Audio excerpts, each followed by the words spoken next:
अगर आप भी 2026 में सोच रहे हैं कि आरआई भोपाल में एडमिशन लें तो आप किस तरह से ले सकते हैं एडमिशन, क्या प्रोसेस रहेगा, एलिजिबिलिटी क्या है, सीट्स क्या है, फीस क्या है, हर चीज़ का डिटेल आपको इस वीडियो में मिल जाएगा। आप वीडियो को एंड तक देखिए ताकि आप कोई भी ऐसा चीज़ को मिस ना करें जो कि आपके एडमिशन के लिए ज़रूरी हो और जो कि आपको मतलब पता होना चाहिए। ठीक है, तो इस वीडियो को आप एंड तक देखिएगा ताकि कोई भी चीज़ आपसे मिस ना हो पाए। ठीक है, तो चलिए वीडियो को स्टार्ट करते हैं। बहुत ही सिंपल वीडियो है हमारा। ठीक है, बहुत ही ज़्यादा ईजी वे में हम सब कुछ आपको बताएंगे। कोई बीच में मतलब बकवास नहीं करेंगे, जो आपका ज़रूरी है वही चीज़ बताएंगे। ठीक है, तो आप वीडियो को एंड तक देखिए। ठीक है, बहुत लोग हैं कि इसी चीज़ के ऊपर 30-30 मिनट का वीडियो बना के रखे हैं जिसमें कुछ आपको काम का चीज़ नहीं मिलेगा। ठीक है, तो आपको क्या करना है, इस वीडियो को एंड तक देख लेना है। ठीक है, तो सबसे पहले बात किया जाए आपका कैंपस का बात किया जाए तो ये श्यामला हिल्स भोपाल मध्य प्रदेश में लोकेटेड है। ठीक है, एफिलिएशन का बात किया जाए तो ये एनसीईआरटी का एक यूनिट है। ठीक है, ये एनसीईआरटी के थ्रू चलता है। जितने भी आ रही है सब एनसीईआरटी के यूनिट्स है, तो काफ़ी शानदार आपको देखने को मिल जाएगा। यहाँ पे एजुकेशन सिस्टम जो है इनका बहुत ही अच्छा है। ठीक है, इन्वायरमेंट का बात किया जाए तो ये आपका हिल पे लोकेटेड है। काफ़ी अच्छा मतलब आपको एक्सपीरियंस यहाँ पे मिलेगा। बहुत ही अच्छा इंस्टीट्यूट है ये। ठीक है, और इसका जो मेन मिशन है इस इंस्टीट्यूट का वो ये है कि हाई क्वालिटी टीचर्स को प्रोड्यूस करना जो कि क्लास 9 to 12 के स्टूडेंट्स को अच्छे से पढ़ा सके। ठीक है, और यहाँ पे आपको 4 ईयर इंटीग्रेटेड ड्यूअल डिग्री जो है प्रोग्राम्स ऑफर किया जाता है। और बीकॉम बीएड बस आपको यहाँ पे अवेलेबल नहीं मिलेगा, बाकी बीए बीएड बीएससी बीएड सब आपको यहाँ पे मिल जाएगा। बट बीकॉम बीएड के लिए आपको दूसरा इंस्टीट्यूट जो है वो चूज़ करना पड़ेगा। ठीक है, बीकॉम बीएड के लिए बहुत ही कम इंस्टीट्यूट है, तो उसमें से आपका आरआई में भी बीकॉम बीएड आपको देखने को नहीं मिलता है।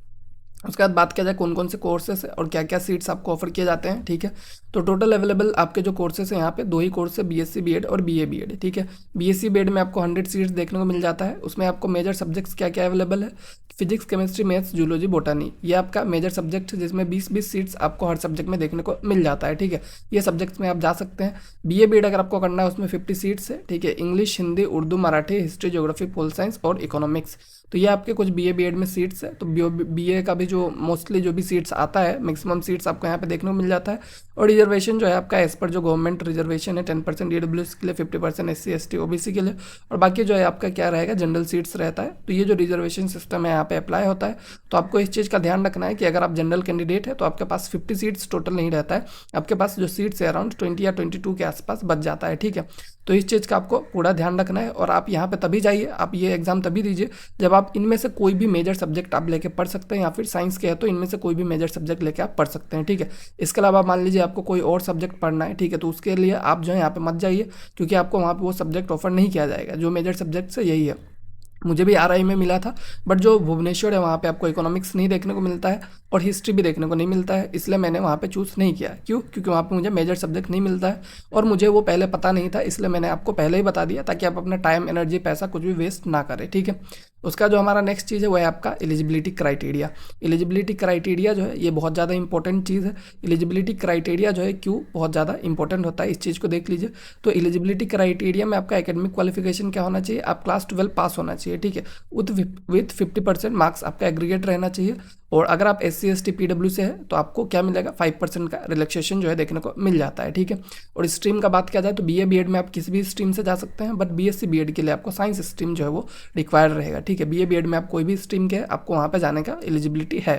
और उसके बाद अगर बात किया जाए पासिंग ईयर रूल, ठीक है, 2026 में अगर आपको जाना है तो उसमें आपका पासिंग ईयर का बहुत ही ज़्यादा ध्यान रखना है आपको, कि अगर आप जो है 2024, 2025 या फिर अभी 2026 में है तो ही आप वहाँ पे जा सकते हैं। ठीक है, अगर आप साइंस के स्टूडेंट हैं, आपने 2023 से ही ड्रॉप लेके रखा है, ठीक है, आपका 3 इयर्स का ड्रॉप हो चुका है, तो आप यहाँ पे एडमिशन नहीं ले सकते हैं। ठीक है, आप जो है 2023 में या फिर उससे पहले पास किए हैं तो आपको एडमिशन यहाँ पे नहीं मिलने वाला है। इस चीज़ का आपको ध्यान रखना है।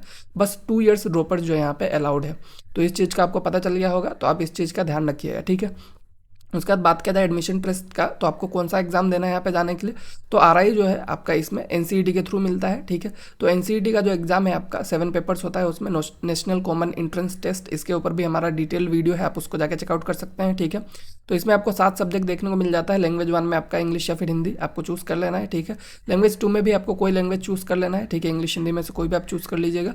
टीचिंग एप्टीट्यूड का बात किया जाए तो आपका कंपलसरी है, जनरल टेस्ट कंपलसरी है। डोमेन सब्जेक्ट में आपका जो सब्जेक्ट है उसके बेसिस पे आपको क्लास 12 में भी जो आपने 3 सब्जेक्ट पढ़ा होगा वो 3 सब्जेक्ट को आप चूज़ कर सकते हैं। ठीक है, तो आप जो है यहाँ पे टोटल 7 सब्जेक्ट का एग्जाम आपको देना है। ठीक है, तो आपका जो है मतलब इस चीज़ का ध्यान रखना है, ठीक है, कि आपको मतलब क्या करना है कि सब्जेक्ट जो है अपना डोमेन वगैरह अच्छे से चूज़ कर लेना है, बाकी लैंग्वेज भी आपको अच्छे से चूज़ करना है। और यहाँ पे यही थोड़ा सा दिक्कत है कि एनसीईटी में आपको 2 लैंग्वेज जो है लेना कंपलसरी है, तो बहुत सारे साइंस के लोगों को दिक्कत हो जाता है लैंग्वेज पेपर्स में, ठीक है, तो इसका आपको ध्यान रखना है। उसके बाद सिलेक्शन का बात किया जाए तो आपका जो मेजर सब्जेक्ट होगा, like if your major subject you are opting for physics, अगर आप फिजिक्स के लिए ऑप्ट कर रहे हैं तो it will be allotted based on your NCET score and preference, ठीक है, तो आपसे प्रेफरेंस पूछा जाएगा और अगर आपका एनसीईटी स्कोर अच्छा है उसके बेसिस पे आपको जो है जो सब्जेक्ट है वो अलॉट किया जाएगा, ठीक है। मतलब मान लीजिए अगर आपको फिजिक्स चाहिए और आपको अगर फिजिक्स प्रेफरेंस फर्स्ट है, ठीक है, फिजिक्स आपका फर्स्ट प्रेफरेंस है कि आपको वही चाहिए, तो आपका जो मार्क्स है अगर आपसे ऊपर कुछ लोग हैं, ठीक है, जो लोग भी फिजिक्स लेना चाहते हो तो आपको अलॉट नहीं किया जाएगा। इस चीज़ का आपको ध्यान रखना है, ठीक है। और आपको एक और चीज़ का ध्यान रखना है कि आपको अटेम्प्ट करना पड़ेगा 7 सेक्शन, ठीक है। जो 7 सेक्शन है यहाँ पे मान लीजिए कि आपने ये जो 7 सब्जेक्ट है इसको अगर मैं इसमें से बस एटलीस्ट एक क्वेश्चन भी आपको अटेम्प्ट करना पड़ेगा। मान लीजिए आपको टीचिंग एप्टीट्यूड कुछ नहीं आ रहा है बट एटलीस्ट आपको गलत भी एक क्वेश्चन अटेम्प्ट करना पड़ेगा, तभी आप एलिजिबल है। आप अगर एक भी क्वेश्चन को छोड़ देते हैं, किसी भी मतलब आपका जो सेक्शन है, मतलब किसी भी एक सेक्शन में कुछ भी अटेम्प्ट नहीं करते हैं तो आप जो है एलिजिबल नहीं रह जाएंगे, तो इस चीज़ का आपको ध्यान रखना है। इसके बाद आपको क्या करना है, देख लेते हैं आप फी स्ट्रक्चर, ठीक है, फी स्ट्रक्चर कैसा है इनका। तो फी स्ट्रक्चर का बात किया जाए, अगर आप जनरल या फिर ओबीसी है तो आप अगर हॉस्टेलर है, ठीक है, तो ईयरली फीस आपको 24,545 देना है और नॉन हॉस्टेलर है तो बस 13,000, यानी कि मतलब देखा जाए फी स्ट्रक्चर काफ़ी अच्छा है। आप बस 25,000 में आप क्या कर सकते हैं यहाँ पे पूरा मतलब जो है पूरा जो आपका कोर्स है उसको कंप्लीट कर सकते हैं 1 साल में, ठीक है। पर ईयर आपको बस 25,000 पे करना है, इसमें आपका बीए भी हो जाएगा, बीएड भी हो जाएगा, हॉस्टल भी हो जाएगा, सब कुछ हो जाएगा। और अगर आप SC ST कैंडिडेट है तब तो आपका और भी मज़ा है क्योंकि आपका यहाँ पे बस 10,000 में हो जाएगा, ठीक है। और अगर आप हॉस्टल के बाहर रहते हैं तो आपको थोड़ा सा कम देना है। तो ओवरऑल देखा जाए तो फीस जो है काफ़ी अफोर्डेबल है और मेस का चार्ज जो है आपको एक्स्ट्रा से देना पड़ेगा 14,100 पर सेमेस्टर, ठीक है। तो आपका मेस चार्ज जो एक्स्ट्रा है खाने पीने का वो तो रहेगा ही, और काउंसलिंग फ़ी आपका जो है 1,000 के आसपास रहता है, ठीक है, जब आप एडमिशन वगैरह लेने जाएंगे, जो कि नॉन रिफंडेबल है। तो इस चीज़ का आपको ध्यान में रखना है और फी स्ट्रक्चर काफ़ी अफोर्डेबल है। मैं तो यही कहूँगा कि अगर आपको मिलता है, आपका कोर्स मैच कर रहा है तो आप जो है वहाँ पे ज़रूर जाइए। उसका तो अगर बात किया जाए कैंपस में आपको क्या क्या फैसिलिटीज़ मिलता है, करियर ऑप्शंस क्या है, ठीक है। तो इंफ्रास्ट्रक्चर का बात किया जाए तो गर्ल्स हॉस्टल आपको देखने को मिल जाता है और बॉयज़ हॉस्टल भी आपको देखने को मिल जाता है। यहाँ पे कोई आपको हॉस्टल में दिक्कत देखने को नहीं मिलता है, आपको पूरा हॉस्टल लोकेट किया जाएगा, ठीक है। वहाँ पे आपको पार्क वगैरह, लाइब्रेरी वगैरह, मेडिकल जो फैसिलिटीज़ है सब आपको ऑन कैंपस मतलब देखने को मिल जाएगा, जैसे हर इंस्टीट्यूट में होता है। मैक्सिमम इंस्टीट्यूट जो है जो फैसिलिटीज़ आपको प्रोवाइड करता है हर वो सब चीज़ आपको यहाँ पे भी देखने को मिल जाएगा, ठीक है। और प्लेसमेंट का बात किया जाए तो इनका प्लेसमेंट सेल भी है, जहाँ पे आपका जनरली प्लेसमेंट जो है KVN और Navodaya Vidyalaya, DAV schools, atomic energy schools, ये सब जो जनरली स्कूल्स यहाँ पे रिक्रूट करेंगे ऑब्वियसली क्योंकि टीचर लोग हैं, ठीक है। और प्लेसमेंट रेट का बात किया जाए तो नियरली 100% स्टूडेंट जो है जो इस कोर्स को कंप्लीट करते हैं उनको कुछ ना कुछ प्लेसमेंट मिल जाता है, उनका जो है कहीं ना कहीं पे जॉब जो है वो लग ही जाता है, तो इसलिए यहाँ पे ज़्यादातर लोग जाना चाहते हैं। तो ये जो है सबसे बढ़िया बात है, आप जो है यहाँ पे जाके अच्छा सा एक जॉब पा सकते हैं बस आपका 4 ईयर का कोर्स के बाद ही, ठीक है।